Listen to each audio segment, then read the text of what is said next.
Et bonjour à tous, donc le retour de la web série. Donc je m'excuse pour tout cet automne où j'ai été réellement absent pour la web série. Une grosse surcharge de travail, une mauvaise organisation je pense aussi également. Mais c'était très compliqué pour moi de vous tenir une vidéo toutes les semaines pour alimenter la chaîne. Donc bon, j'en ai profité quand même pour faire des rushs vidéo, j'ai eu pas mal de choses. Donc on va essayer de faire un petit récap dans cette vidéo pour débuter une année plus sereinement. Il y a quelques projets qui ont été bien avancés et bien calés pour la 2018. Donc c'est déjà un point positif et j'espère que je pourrai tenir une cadence de vidéos peut-être un petit peu moins soutenue pour 2018, mais où je serai relativement présent et pas faire une coupure comme j'ai pu vous le faire durant cet automne. Donc je m'en excuse. Donc on va faire un petit point dans cette vidéo, donc de retour sur ces travaux, ces chantiers d'automne, un petit tour de plaine pour vous faire voir donc quelques photos des levées de blé, la suite des colzas, et puis tout en fin de vidéo, donc un retour des rendements un petit peu de la campagne et des projets qui pourraient intervenir durant l'année 2018. Donc à tout de suite.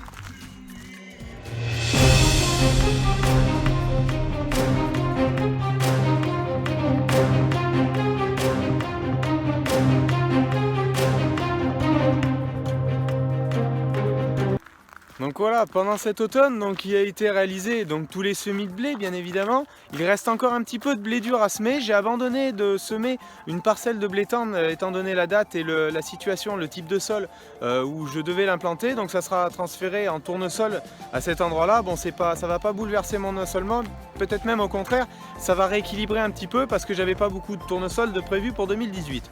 Donc ça rééquilibre un petit peu tout ça. Le blé dur, il sera semé dans une parcelle à côté du domaine derrière moi. Donc je me laisse jusqu'au 15-20 janvier où ça va être possible. Bon, ces deux parcelles qui étaient prévues en blé, tant des blés durs, ce sont des parcelles derrière des arrachages tardifs et ça fait un mois qu'on a des précipitations pas très abondantes mais qui nous empêchent de travailler. J'ai juste pu profiter d'une matinée il y a 15 jours de gel pour réaliser un passage de déchômage assez profond, mais depuis toujours des conditions un petit peu compliquées. Donc voilà un petit peu où on en est. Donc comme vous pouvez le voir, vous allez voir les deux types de semis sur mon exploitation. Donc du semis direct avec le 8245R et le 750A tel que vous avez pu le voir lors du semis des colzas en technique culturelle simplifiée. Donc là en direct sur du maïs. En tournesol j'ai pas de rush vidéo mais vous le voyez en ce moment sur du maïs. Vous allez pouvoir voir également du semis avec le combiné herse rotative trémie frontale, donc sur le 6210R, jumelé aussi intégralement. De la préparation de sol et pour les blés et pour les cultures de printemps avec le 8000 et le vibroculteur Gverneland. Donc vous verrez tout ça en vidéo aussi. Un petit peu encore de déchômage avec le Karat, le Lemken. Donc différents travaux qui se sont déroulés durant cet automne. Les arrachages de betteraves, j'ai pas fait de vidéo mais si vous voulez je vous mets le lien voilà, ici où vous allez pouvoir voir des arrachages passés dans les années l'année dernière, il y a 2 ans et il y a même 4 ans que j'avais fait une vidéo. Voilà. Donc vous avez un petit peu ça, vous voyez un petit peu comment ça se déroule les arrachages. J'essayerai de vous faire ça à la campagne prochaine, ça sera je l'espère beaucoup plus simple pour moi. Donc voilà un petit peu la récolte de maïs qui a été faite encore par entreprise. Donc voilà, vous avez tout ça. Petit point sur les retours levés, donc des levées qui ont intervenu assez tardivement pour les blés. On a attendu la pluie, on a fait des semis même dans les parcelles très compliquées qui se sont passées relativement bien, mais on a attendu des précipitations pour avoir une levée régulière.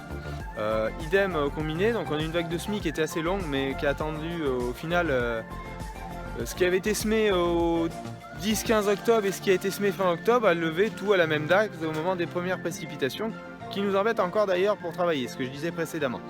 Donc voilà un petit peu.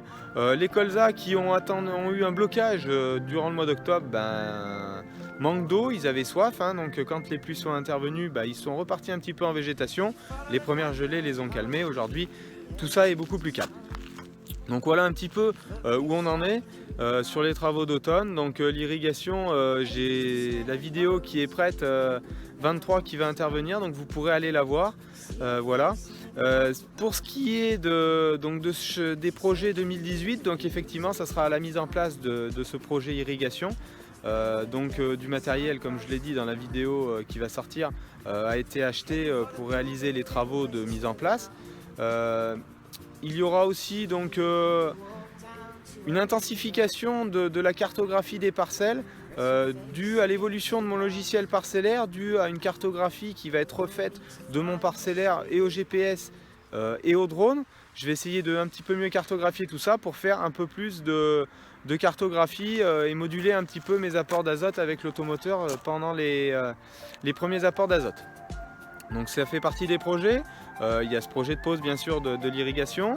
Il y a aussi des travaux d'atelier sur le matériel que vous voyez derrière moi, donc la benne ici, plateau. Il y a un porte-engin maintenant aujourd'hui et il y a la réflexion du dolly qui permet d'atteler ces outils-là devant, qui va être fait avec des pneus basse pression.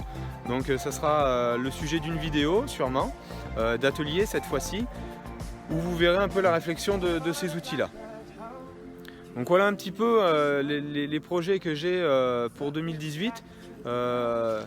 Donc continuez les vidéos parce que j'aime bien vous faire un retour de tout ce que je peux faire sur mon exploitation. Je pense que ça passionne quand même bon nombre de personnes, parce que j'ai eu pas mal de messages privés: pourquoi tu ne continuais pas les vidéos pendant l'automne. Donc j'ai essayé de vous répondre à peu près à tous.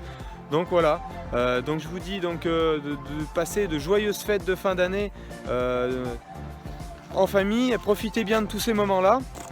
Et je vous dis donc à l'année prochaine, et merci à tous les suiveurs. Aujourd'hui vous êtes un peu plus de 3000 sur la chaîne YouTube, vous êtes un peu plus de 5000 sur la page Facebook, donc je vous en remercie réellement de votre soutien, parce que c'est toujours enrichissant et pour moi et pour vous de tout cet échange qu'on peut avoir, et en privé et sur les commentaires. Et je vous dis donc à 2018 pour de prochaines vidéos sur mon exploitation et pour vous présenter mon quotidien. Allez, à bientôt, bye bye et bonne fête.